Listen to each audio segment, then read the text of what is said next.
The issues, her yard pretty much says it all. But City Hall may say otherwise, as Carol Evans' John Croman reports.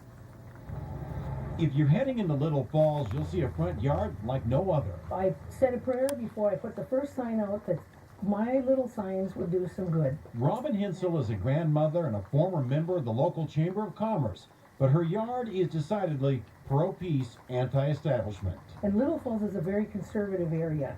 And so putting the signs in my yard was something different, something challenging. Well, it's definitely challenging to the local sign ordinance, which is why the city put her on notice she's going to be ticketed and fined.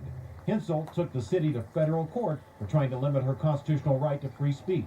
The issue really comes down to something very simple. Is the city of Little Falls trying to regulate these signs because of the content, because of what Robin's saying, or is it more because of the size of the signs and just how many there are? Hensel, who spent part of her day taking part in a protest against drones at nearby Camp Ripley, is convinced it's about her message.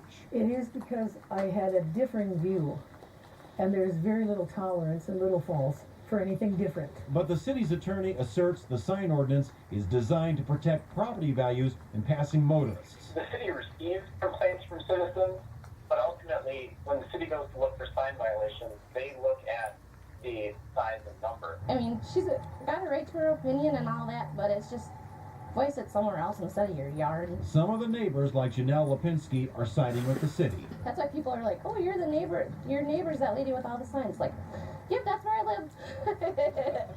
So, Landmark. a landmark, yeah, she's pretty much a landmark in town because people are like, where does she live? I'm like, right across the street from my house. By the way, while Hensel is fighting City Hall, she's also running for City Council.